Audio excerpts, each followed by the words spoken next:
हरे कृष्णा राधे राधे। आप सभी का मेरे इस यूट्यूब चैनल में हार्दिक स्वागत है। धनतेरस से लेकर भैया दूज तक दिवाली का यह 5 दिन का उत्सव प्रारंभ हो जाता है और जिसमें कि धनतेरस के अगले दिन को नरक चतुर्दशी का दिन माना जाता है, जिसे कि हम रूप चौदस भी कहते हैं। इस दिन सुबह जल्दी उठकर स्नान करने से सौंदर्य की प्राप्ति होती है और सभी तरह के संकट दूर होते हैं।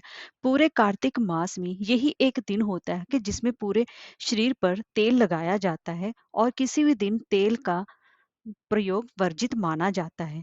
इस दिन व्रतधारियों को इस तेल से उपटन अवश्य ही लगाना चाहिए और अपने सभी संकटों को मुक्त करना चाहिए। इसीलिए इस दिन अभ्यंग स्नान करने का महत्व भी बढ़ जाता है।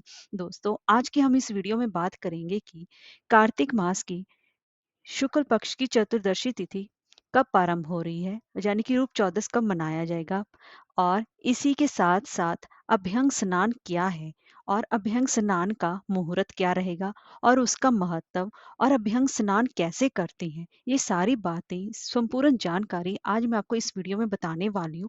तो चलिए वीडियो शुरू करते हैं।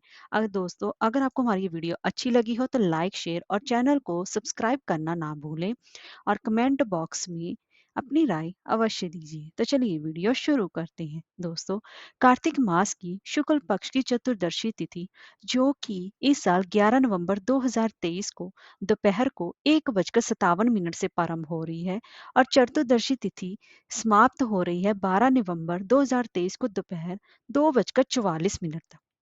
उस समय कार्तिक मास की शुक्ल पक्ष की चतुर्दशी तिथि रहेगी और इस दिन नरक चतुर्दशी के दिन ही यम का दीपदान भी किया जाता है। यम दीपदान कैसे करना चाहिए और कब करना चाहिए, इसकी संपूर्ण जानकारी मेरे चैनल पर अपलोड है। आपको आई लिंक बटन में भी इसकी जानकारी मिल जाएगी। आप वहां पर जाकर यम दीपदान नरक चतुर्दशी पर कैसे करना है, ये सारी जानकारी आपको उसमें मिल जाएगी। तो दोस्तों, इस नरक चतुर्दशी पर तेल का उपटन लगाकर स्नान किया जाता है, जिससे ही इसका महत्व और भी बढ़ जाता है। पूरे कार्तिक मास में सिर्फ यही एक दिन होता है जिस दिन हमें तेल लगाकर उपटन स्नान किया जाता है। अभ्यंग स्नान, सभी तरह के उपटन और तेल को लगाकर का स्नान करना ही, इसी को हम अभ्यंग स्नान करना कहते हैं। तो दोस्तों, अब हम जान लेते हैं कि इस अभ्यंग स्नान करने का समय क्या रहेगा। तो दोस्तों, अभ्यंग स्नान करने का समय रहेगा 12 नवंबर 2024 को, सॉरी, 2023 को सुबह 5:28 से लेकर ही सुबह के ही 6:41 के बीच। उस समय आपको अभ्यंग स्नान करना चाहिए, क्योंकि दोस्तों, इस साल जो कि है हमारा अभ्यंग स्नान वो सुबह ब्रह्म मुहूर्त में किया जाता है, जिसकी वजह से, क्योंकि नरक चतुर्दशी वाले दिन सुबह ब्रह्म मुहूर्त में हमें चतुर्दशी तिथि नहीं मिल रही है, इसीलिए 12 नवंबर को सुबह हमें यह अभ्यंग स्नान करना चाहिए। और नरक चतुर्दशी पर जो हम यम दीप दान करेंगे और 14 दीपों का दान करेंगे, वह हम 11 नवंबर की रात को करेंगे, क्योंकि नरक चतुर्दशी में जो दीप दान होता है वो शाम के समय किया जाता है। इसीलिए हम यम दीप दान नरक चतुर्दशी का वह हम 11 नवंबर को करेंगे। वो जो अभ्यंग स्नान है वो हम 12 नवंबर की सुबह को करेंगे। और नरक चतुर्दशी पर, यानी कि 11 नवंबर की सुबह का ब्रह्म मुहूर्त रहेगा प्रांतः 4:55 से लेकर 5:47 के बीच बीच में रहेगा। और रूप चौदस, यानी कि हम जो अभ्यंग स्नान करेंगे वह 12 नवंबर की सुबह करेंगे और जो कि 5:28 से लेकर सुबह के 6:41 के बीच रहेगा। उस समय हम ये अभ्यंग स्नान करेंगे और 12 नवंबर को ही दिवाली भी मनाई जाएगी। ये तिथियों का हेर फेर की वजह से इसका 2 दिन का नरक चतुर्दशी मनाई जा रही है। अब हम जान लेते हैं कि कैसे करते हैं अभ्यंग स्नान। तो दोस्तों, अभ्यंग स्नान तो आपको बता ही दिया कि उपटन और तेल को लगाकर स्नान करने को ही हम अभ्यंग स्नान कहते हैं। और ऐसे में हम सूर्योदय से पहले उठेंगे तो मुहूर्त के समय में हम अभ्यंग मालिश यानी कि स्नान करेंगे।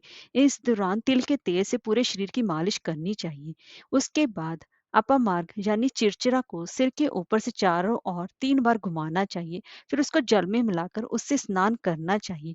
उपटन लगाकर नीम जैसे कड़वे पत्ते डालकर उस जल से स्नान करना चाहिए, ताकि आपकी सारी बीमारियां खत्म हो सके। अगर ये सब कार्य आप नहीं कर सकते, आपके पास नीम उपलब्ध नहीं है, आपके पास अपामार्ग यानी कि चिड़चिड़ा भी उपलब्ध नहीं है, तो मात्र एक चंदन का लेप लगाकर सूख जाने के बाद उसे तिल व तेल से स्नान किया जाता है। आप चंदन का लेप लगाकर भी इस अभ्यंग स्नान को कर सकती हैं। स्नान करने के बाद दक्षिण मुख में दिशा मुख करके हाथ जोड़कर यमराज जी से प्रार्थना करें कि ऐसा करने से मेरे सभी पापों का नाश होकर मुझे स्वर्ग की प्राप्ति हो। ऐसा करने से आप पर माँ लक्ष्मी जी की भी विशेष कृपा बनी रहती है। और अब जान लेती हैं इस स्नान का महत्व क्या है। मान्यता है कि ऐसा अभ्यंग स्नान करने से सौंदर्य और ऐश्वर्य की प्राप्ति होती है और सभी तरह के संकट भी दूर होते हैं। और इस दिन श्री कृष्ण और सत्यभामा मिलकर नरकासुर का वध भी किया था। और वध करने के बाद उन्होंने तेल से स्नान करके शरीर और मन को भी शुद्ध किया था। तभी से यह प्रथा चली आ रही है। और इस नरक चतुर्दशी पर यम पूजा के साथ साथ भगवान श्री कृष्ण जी की पूजा और माँ काली की पूजा करने का भी विशेष विधान है। और इस दिन छोटी दिवाली भी मनाई जाती है, जिसकी वजह से इसका महत्व और भी बढ़ जाता है। इस दिन पूजा करने से नरक से मुक्ति मिलती है। और इस नरक चतुर्दशी के दिन संध्या काल में दिए के प्रकाश से अंधकार को दूर किया जाता है। और इस दिन छोटी दिवाली मनाने में सबसे ज्यादा बड़ी दिवाली से ज्यादा महत्व इस छोटी दिवाली का माना जाता है, क्योंकि इस दिन पूजन करने से काल मृत्यु से मुक्ति मिलती है, सौंदर्य और स्वास्थ्य सुरक्षा भी मिलती है। और इस दिन इस नरक चतुर्दशी से पहले हम जो अहोई अष्टमी पर एक लोटे में पानी भरकर रखते हैं, वह भी हम आज के दिन उससे स्नान करते हैं, जिससे कि बीमारियां हमसे दूर रहती हैं। और इस दिन उस लोटे का जल का पानी हम इस दिन अपने नॉर्मल पानी में मिलाकर उससे स्नान करते हैं।